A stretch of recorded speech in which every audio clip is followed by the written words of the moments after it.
I would appreciate it, and I'm gonna scoot so you don't have to adjust the mic. I'm too big for junkets, I've been called, so. They don't believe that I'm here with you guys, so I want it.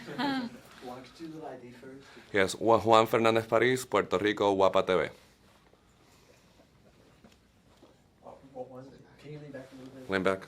I'm difficult. Bad over the shoulder. Don't hit my mark. Yeah.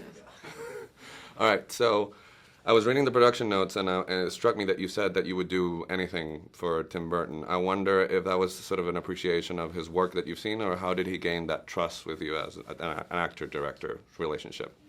It's both. You know, I've always been such a big fan of his work, and he is, such an amazing director, and I love everything he's done. And I could play a lamp, a mop, anything for him, that's for sure. And when I met the man, I kind of fell in love with him. He's such a beautiful human being, very humble and extremely open to ideas. That's a real luxury. And I was like, I was ready to give anything. Okay, well, given that you said you play a lamp, your character is really, really, really complex. And out of everybody, it's the one that I think that sort of straddles the complexity of all the material, because you're dealing with, real emotion, and then you're dealing with humor and supernatural. I wonder what, out of all those elements, which were the ones that sort of clued you into playing her?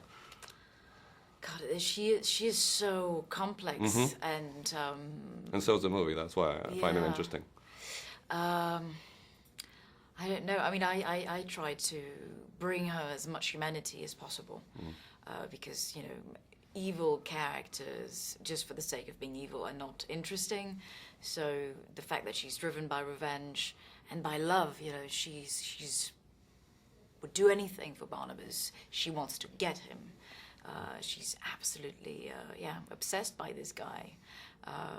So it's in the fact that she has also lots of humor, gives her sympathy, I think, yeah. All right, there's been a lot of talk about the original fans of the series and how much of an impact it had. But I wonder, for example, in Latin America, there's a tradition of the telenovela or soap opera. Do you think that aspect of this version of it will make it a little bit more universal for this audience in particular? Soap operas? Yeah. I don't know. I don't know. I mean, it's I was not familiar with the soap opera. Okay. So I don't know. I don't know if we could call that film a soap opera, even though it's inspired by it. Okay. It's a tricky question. Yeah. Did Michelle not get you to sit down? And I heard that she got everybody sort of to watch the show on a trailer. I had the show every morning. Okay. Woo, the music. But yeah, she was the one. She was the serious one. She did her homework. Okay. The other thing that I want to get your take on is the fact that usually in movies, you hear about actors about not finding complex roles, but in this one, there's not only your role. There's a lot of women's role, and I wonder if there's the notion that there's more of that on TV. I just wonder if the crossover from the original series to this, you think that's why it lends itself to such rich female characters? Or do you think it's just the material itself? God, I mean, I don't know the original, really. But yeah, there's all the female roles are very complex. Everybody has a secret. Okay. Yeah. There's also a tradition of in the series of actors get to play more than one part. So if you could come back in a Dark Shadows universe, have you thought about what you could get Tim to get you to come back as, or you haven't thought about that? As another character? Yeah, as another character or another sort of, Another creature? Uh-huh. Yeah, I would have to come back in another form. Don't know what, though. A bat? Or something weird. A bat that turns into a lamp. I don't know.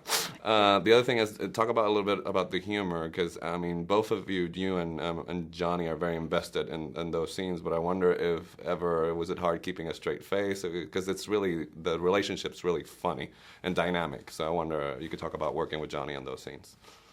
Yeah, I mean, the relationship is very intense, very electric, and it was sometimes hard to keep a straight face because the dialogue is so witty and very, very well written, and but also they're very sincere. Okay. So it's funny because it's when I did the dubbing in French that I kind of realized suddenly, oh my God, it's very funny because we're so serious, But yeah, I mean, the seduction scene was very, very funny. You know, sometimes I feel like I was from Dynasty. You know.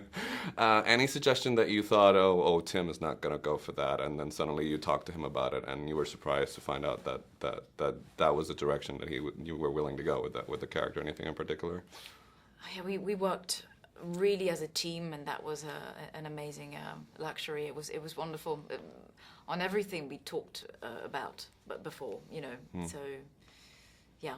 Okay. So you think sort of being on the set and having the studio and having everything built sort of help with the atmosphere of once you sort of be able to be a little bit more theatrical, the fact that you're on a stage and you have the... Yes. Okay. Oh, yes, that it helps a lot to have the real stage and not green screen, and, you know, it's, you feel more powerful as an actor. Okay, well, it comes across. So pleasure talking to you. I'm extending my hand to Eva Green right here. All right, nice talking to you. Thank you. All right.